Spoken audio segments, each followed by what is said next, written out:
Okay, good afternoon, everyone. Today we'll be discussing how healthcare can benefit from the concept of two-eyed seeing, which bridges indigenous science as Western knowledge to address healthcare disparities.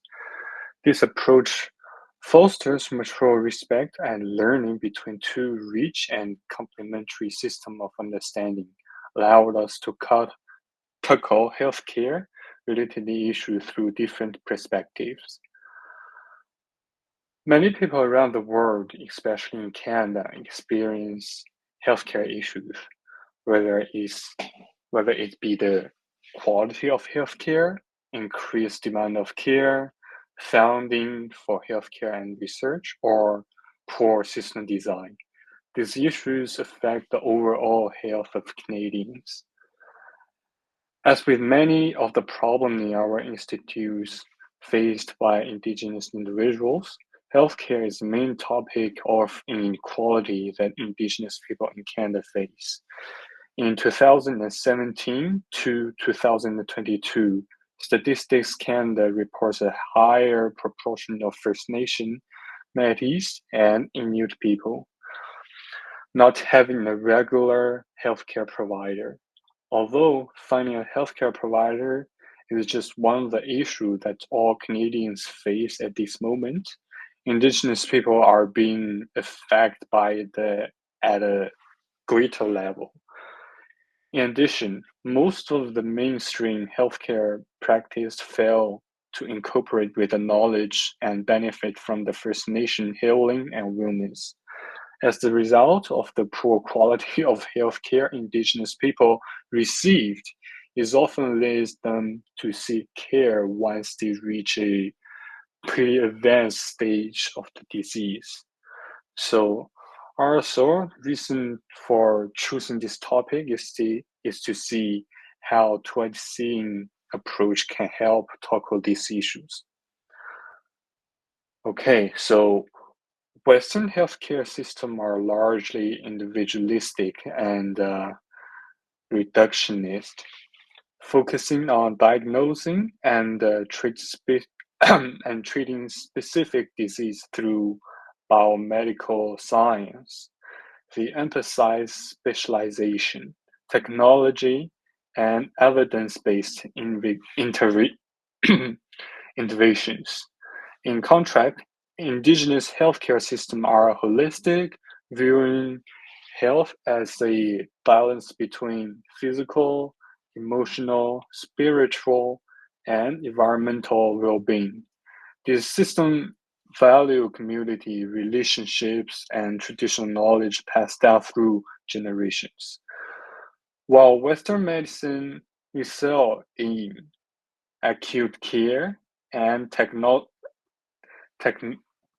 sorry, technological innovation, indigenous healthcare offers a deeper understanding of cultural content and interconnectedness, providing a more comprehensive approach to well-being. So from these articles, we can understand the idea of two-eyed seeing. See with one eye the strength of the indigenous way of knowing, with the other eye the strength of the Western way of knowing. When used together, these perspectives create a more holistic understanding of health and well-being. Two-eyed seeing is defined as a co-learning journey that value both indigenous and Western way of thinking. Two-eyed seeing allow for flexive consideration of the merits, limitation, and challenges of different knowledge systems.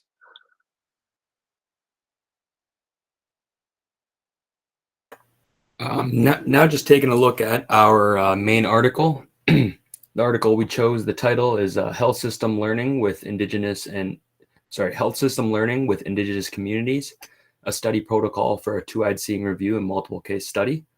The authors were Crystal Milligan and others.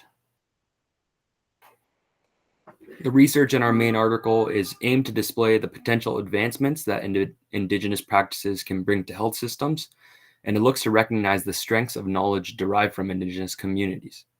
The study was done in Northwest Territories, where residents experience poorer health than any other place across Canada, excluding Nunavut. The study focuses on finding guidelines for health systems to better incorporate a two-eyed seeing perspective. So the main idea of our main article was they're telling us how a protocol have to integrate Indigenous knowledge in research.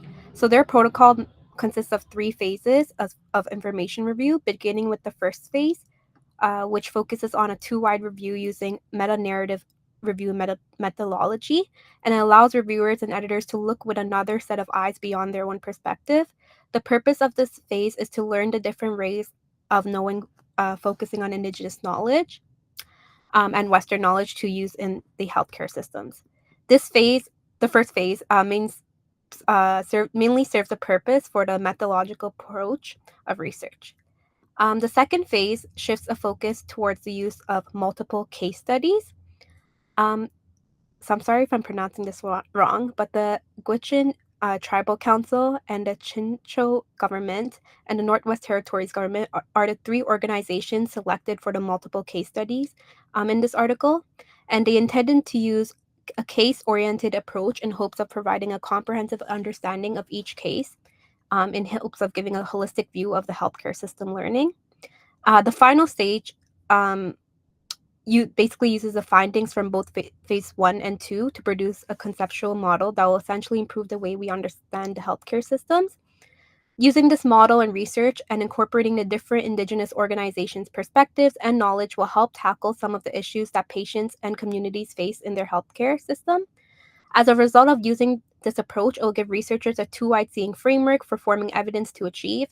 And overall, the article's purpose was to show steps for a protocol to implement the two-eyed seeing approach in healthcare research. So our next article basically explores how a community-based participatory approach can be used in fields such as dementia research in order to reduce the gap between Indigenous communities and research in healthcare. So the information gathered through this article was using second generation CBPR, which stands for Community-Based Participatory Research Training, which allowed for exponential knowledge from prior community-based researchers to be incorporated.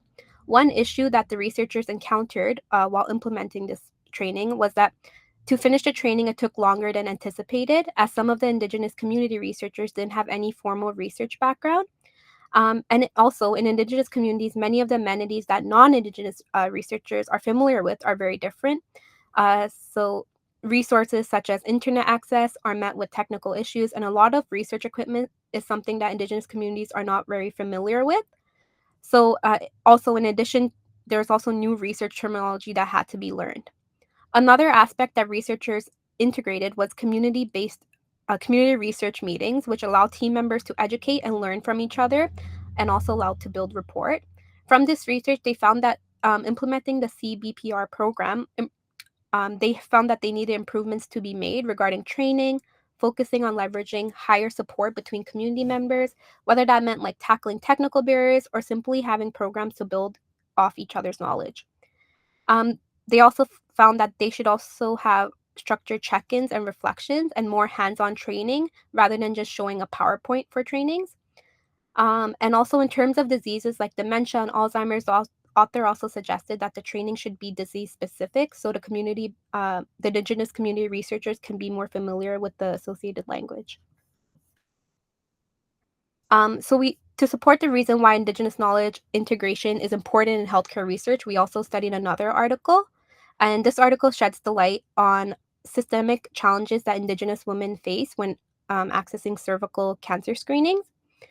So these challenges include historical trauma, experiences of racism within the healthcare, and an absence of cultural safety. Additionally, logistical issues like living in remote areas and poor communication between healthcare providers and Indigenous communities exacerbate these challenges.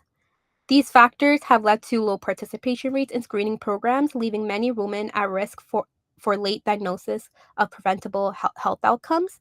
So, the findings of the study, they use a plant metaphor to represent the health and well-being of Indigenous women. So, all the key challenges I mentioned are basically how they described it is the soil and environment that the plant grows on, which leads to affecting results of women's health. So, large-scale interventions symbolize the stem of a plant. So, if the soil was basically poisoned, as in poisoned, I mean like mistreatment or historical distrust in the healthcare system is the soil. So, as a result, the overall health fails of a woman.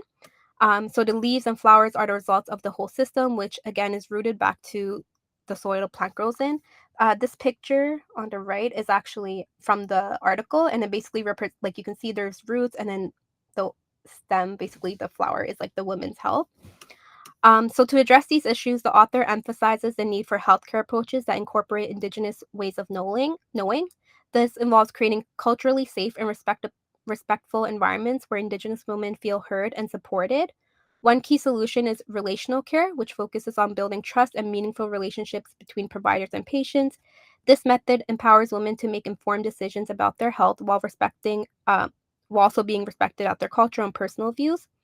Essentially, by using Indigenous views of women's healthcare, by comparing it to a plant, creating a good soil base for the plant to grow in benefits their overall health of a woman. So now I want to talk about the challenges and barriers. So while two-eyed seeing offers tremendous potential, there's obviously going to be some significant challenges to its implementation, beginning with the structural barriers. Health systems are often slow to adopt Indigenous frameworks due to entrenched colonial practices that prioritize Western models of care. As highlighted by Milligan and others, this conceptualization limits the integration of Indigenous approaches. Additionally, there's limited funding for long-term projects that incorporate two-eyed seeing, making it difficult to sustain and scale successful initiatives, as noted by Barker. Secondly, cultural and communication gaps complicate collaboration. Western research operates on faster, more rigid timelines, while indigenous methodologies prioritize building relational trust and progressing gradually. This misalignment, as Milligan explains, creates tension in partnerships. Furthermore, healthcare institutions often resist change, especially when transitioning from hierarchical top-down structures to more inclusive and collaborative models, as observed by Barker. Addressing these barriers is essential to realizing the full potential of two-eyed seeing in transforming healthcare systems. Now, I want to just discuss some of the work that is left to do. To fully realize the potential of two-eyed seeing, it's crucial to scale its application across health research and practice. And first, we need to move beyond pilot projects. While many initiatives have successfully demonstrated the benefits of blending Indigenous and Western approaches, their impact remains limited to localized efforts. As highlighted by Milligan, scaling two-eyed seeing requires a broader adoption across diverse health research fields to address systemic disparities on a larger scale. Additionally, Sue Jane emphasizes the importance of developing national frameworks that institutionalize two-eyed seeing in healthcare policy. Such frameworks can embed this approach into the foundation of our healthcare systems. Equally important is empowering Indigenous communities. As Blind and others suggest, training more Indigenous researchers to lead initiatives within their communities is essential for ensuring that solutions are both culturally relevant and community-driven. Furthermore, Barker stresses the need to create spaces where Indigenous voices are not only heard but prioritized in healthcare decision-making. This shift would foster genuine collaboration and give Indigenous communities the autonomy to guide their health outcomes. By scaling these approaches and empowering Indigenous leadership, we can create a healthcare system that is inclusive, effective, and truly transformative. To summarize and conclude our Group Two-eyed seeing research on how to address issues in healthcare, I want to go over some of the important points that we uncovered today. To begin, the main reason why we decided on concluding a two-eyed seeing review on healthcare is because we understand that it is an extremely important industry for providing a high quality of life, and because we know that it has the potential to drive advancements for health treatments. Through the explanation of the three phases used in research, our main article provides us with a better understanding of how the integration of Indigenous knowledge can provide crucial insight on innovations in healthcare. Paired with our secondary articles, which had a higher focus on specific diseases, our research allowed us to better illustrate the potential possibilities that this kind of approach can create for the industry. As we know that things are easier said than done, we made sure to have an open mind about the challenges and barriers that will potentially arise. We know that in order for a two-eyed healthcare system to become popularized, the first step is to address the issues that are stopping it from becoming a possibility. And that concludes our presentation. Okay, thanks very much. How do you change the system, especially the healthcare system? Such a challenge. Paul, any thoughts? Yeah, very, very good. I think there's a lot of good points in here that healthcare worker would see. I'm kind of on the fringe of all this healthcare stuff, but I could see where it would benefit them having a look at that. I also think too that at some point the government of Canada said, we'll give you free education so that maybe you can go in and become healthcare workers. But the Aboriginal people said, we'll take the free education, but they went, there's a lot more lawyers so that they can get the land back, because they thought that that's what would heal them, is getting the land back. So, but right down, and in terms of dealing with proponents, you're right that they always want to go fast, and we're saying, let's have a relationship first. So that part was dead on. Thank you. And very good paper. Thanks. Thanks for that, Paul.